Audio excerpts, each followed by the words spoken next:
Salut les noobs! Alors je suis actuellement à la recherche du micro parfait pour mes prises audio et depuis longtemps je me demandais ce que valaient ces fameux micros Rode dont tout le monde nous parle. Donc j'ai acheté le NT-USB et le NT-USB Mini pour me faire mon propre avis et grâce à de bonnes offres sur Amazon Warehouse avec ses produits d'occasion, j'ai trouvé le Mini à 79 au lieu de 95 et le grand à 100 au lieu de 150. Personnellement, j'achète jamais du neuf et en général, la description bon et très bon est respectée. C'est même souvent du neuf, faut le dire. Donc ça fait du bien à la planète et en prime, vous gagnez de l'argent. Petite astuce avant de commencer, si vous utilisez Google Chrome ou un autre navigateur, il y a une extension qui s'appelle Kipa Amazon Tracking et ça permet de voir l'historique des prix d'un produit que vous suivez. Donc le prix le plus bas constaté sur le neuf et l'occasion. Et vous pouvez aussi créer des alertes si vous cherchez tel produit à tel prix. Voilà. Donc pour en revenir à nos moutons, donc cherchez un micro en connexion USB sans carte son externe pour un gain de place avec une facilité de transport et une bonne qualité audio. Ce que sont censés remplir ces deux micros vendus pour des qualités studio. Pour votre info, j'enregistre la première partie de la vidéo avec le NT USB Mini et je préfère utiliser les termes mini et maxi pour les deux modèles pour éviter d'avoir à répéter 15 000 fois leur référence. Voilà. Donc au déballage du mini, l'emballage il est soigné, il est dans une boîte minimaliste, toute faite de carton. À l'intérieur, au centre, on y trouve le micro. Il mesure 9 cm de large par 15 de haut et il est accompagné d'un câble USB-C à USB de 2 mètres qui se branche du micro à l'ordi. Il y a aussi un adaptateur pour l'installer sur une perche ou un pied. Et le pied livré avec le micro est magnétique. Il suffit de tirer dessus en fait pour séparer la base ronde du reste. En dessous, il y a un cache en silicone qui protège le pas de vis pour l'adapter à d'autres supports. Le bouton volume, lui, fait office de réglage sonore et aussi de bouton power quand on appuie dessus. Le principe, il est simple hein, et on n'est pas perdu. Au dos du micro, il y a une prise jack et le port USB-C. Une fois connecté à l'ordinateur, des diodes blanches s'allument. La conception est propre et on n'a pas l'impression d'avoir un jouet dans les mains. Après, il est tout petit, mais il est quand même pas mal, il est classe. Donc à partir de maintenant, je vais m'enregistrer avec le grand modèle. Donc le NT-USB, le Maxi. Au déballage du Maxi, on se dit waouh, il a vraiment une belle allure, il est imposant et stylé. L'emballage, il est un cran au-dessus. La boîte, elle fait 10 fois la taille de celle du Mini. Il y a tout qui a sa place dans l'emballage, mais malgré tout, Rod, il aurait pu économiser un peu de carton quand même. C'est ça, de ce côté-là, c'est un peu dommage. À l'intérieur, en protection, il y a des blocs de mousse. Comparativement au Mini, c'était du carton. Il y a le trépied qui se visse sous le micro qui mesure avec sa base 28 cm de haut par 14 de large, qui est beaucoup plus gros que l'autre du coup. Il y a un filtre anti-pop logotisé Rode pour les sons qui font pop pop pop pop, si vous voyez ce que je veux dire. Il y a aussi une pochette en cuir synthétique et un sticker J'aime Rode. Également, vous y trouverez le plus long câble USB que vous aurez vu dans votre vie, qui mesure 6 mètres. La connectique est en USB-A et USB-B, le même style de câble que vous retrouvez en fait sur des imprimantes ou des cartes son. Sous le micro, il y a la fiche USB et sur le petit bras articulé du support, vous avez un adaptateur pour le fixer sur une perche, un pied ou le trépied livré avec. Personnellement, j'ai trouvé super utile ce trépied parce que quand il était posé sur mon bureau, comme c'est le cas actuellement, il est pile à la bonne hauteur en fait pour que je puisse m'enregistrer. Du coup, bah, j'ai utilisé que ça en fait. Pas eu besoin d'acheter autre chose. Une fois connecté, il y a une diode violette qui reste allumée. Et attention à bien mettre le point doré qui se trouve à l'avant du micro face à vous pour l'enregistrement parce que sinon vous aurez l'impression que le son il est pourri. Et petite anecdote, la première fois que je l'ai sorti et utilisé, j'avais mis le micro à l'envers, le mauvais quoi. Sur le côté du micro, il y a cette fois deux boutons, un pour le volume du casque et un qui règle l'amplitude de la prise du son. A savoir que si vous tournez le bouton vers le picto en forme de micro, vous entendrez plus votre voix que l'instru. Et si vous le tournez vers le picto en forme d'ordi, vous entendrez plus fortement l'interface que votre voix. Du coup, pour un son équilibré, il suffit de le mettre au centre. C'est un peu comme une mini table de mixage, et au début, l'utilisation de ces boutons est un peu déroutante. parce que quand on touche une molette, ça change le réglage de l'autre.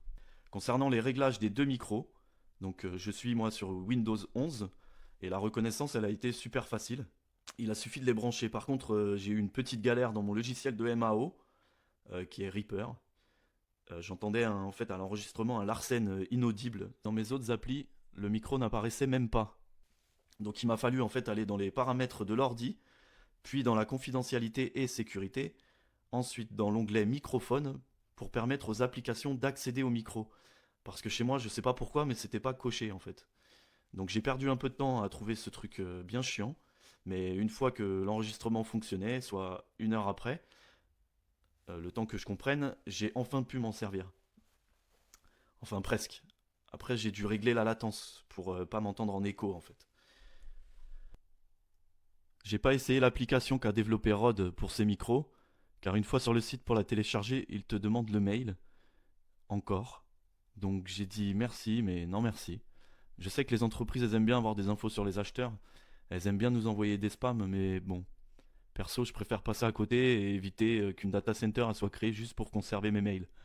Voilà. Donc passons à la prise de son. En comparaison, deux prises de son brutes dans le logiciel de Reaper. La première avec le mini et la deuxième avec le maxi. Complètement blême, je sème des graines sans désirer qu'elles me compriment. Je suis pointilleux contre ce règne, je me sens comme la fille dans le lac des cygnes. Complètement blême, je sème des graines sans désirer qu'elles me compriment. Je suis pointilleux contre ce règne, je me sens comme la fille dans le lac des cygnes.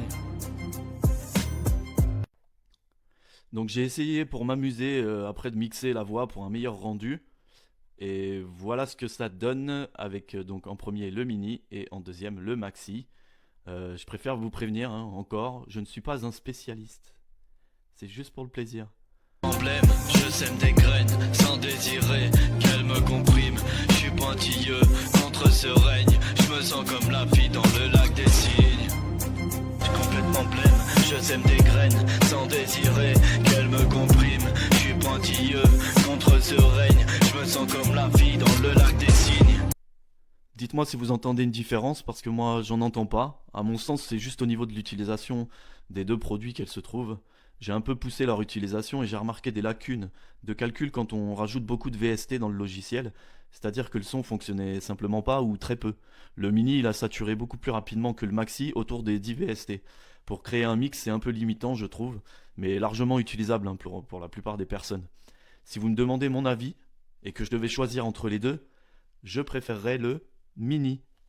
Après, c'est à vous de voir aussi en fonction de votre utilisation. Moi, j'ai pris beaucoup plus de plaisir à m'en servir parce que sa taille elle est moins encombrante et plus facile à manipuler. Je me vois bien partir en vacances avec pour enregistrer des maquettes, que ça soit avec une tablette, un téléphone, un ordi. Je pense qu'il est très nomade. On peut aussi l'utiliser pour Twitch, YouTube. Le son est de bonne qualité et heureusement vu son prix, surtout si on l'achète neuf. Attention, je dis pas que le maxi il est nul, mais pour moi il a raté sa cible. Avec moi. C'est du bon marketing avec toute la com qui va avec. Et le système des deux molettes, j'ai pas vraiment adhéré. Voilà. J'espère que ce test vous aura plu. Si vous avez des questions, n'hésitez plus. Et si vous souhaitez que je teste un produit en particulier, dites-le moi dans les commentaires. Je verrai ce que je peux faire. Soyez fous, abonnez-vous. À bientôt.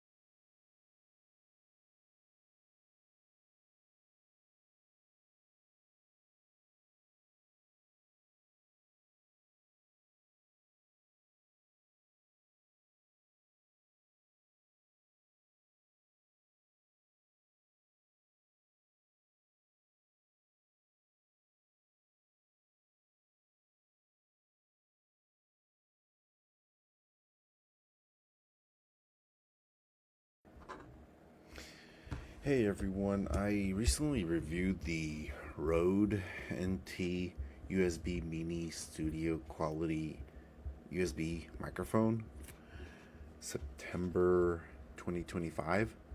This microphone is a great buy if you're looking for something very high quality, yet reasonably priced. It is very friendly user friendly. I'm sorry.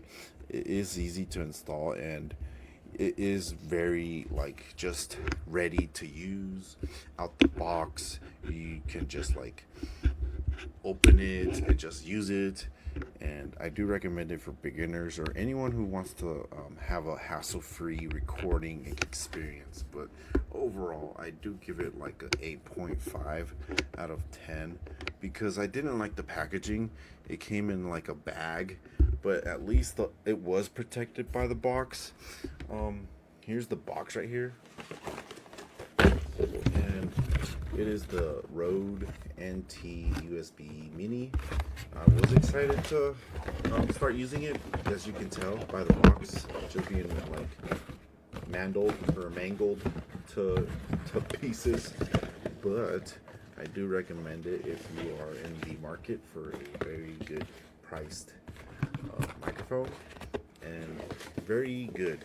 And I do give it a good rating, but I don't like that it came in a very flimsy bag packaging, and the box did come a little damaged, but I think it was still okay because when I started using the microphone, it didn't give me any trouble, and it was just real easy to use. And if you do decide to buy an arm for your table, you can attach this, and it's magnetic. You can like just screw it on, or you could just continue to use this magnetic little table stand, which I think I'm gonna continue using. But I do recommend buying it, so go check it out at the Amazon store. Thank you guys. Bye. Ceci est le test du micro-cravate Boya. La voix est à 20 cm. Test du souffle. Voix à 10 cm. Voix à 40 cm. Il y a des bruits d'enfants dans le fond. Test du micro Rode NT USB. Un micro à 200 €. La voix est à 20 cm. Test du souffle. Voix à 10 cm. Voix à 40 cm. Il y a des bruits d'enfants dans le lointain. Ceci est le test du micro Uhuru UM910. La voix est ici à 20 cm du micro. Test du souffle. Test à 10 cm du micro. Test à 40 cm du micro. Il y a des bruits en arrière-fond. Eh bien voilà, le micro il est bien, mais il a un vrai problème avec Asus TUF Gaming.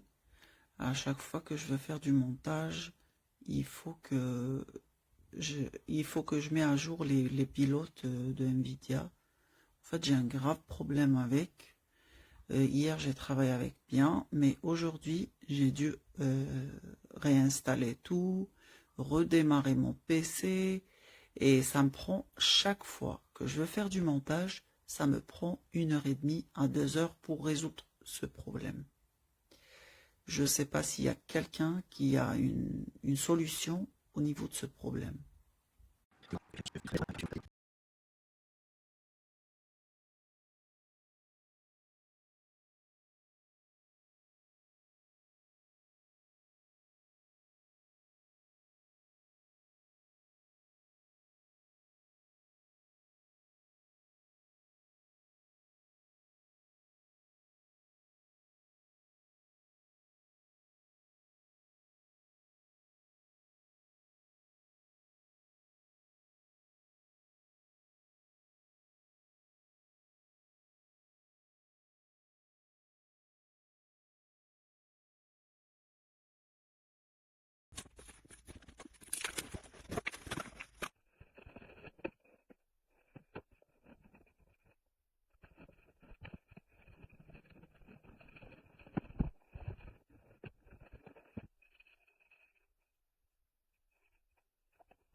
bancaire est par terre, il y a 3-4 heures d'électricité à Beyrouth, etc.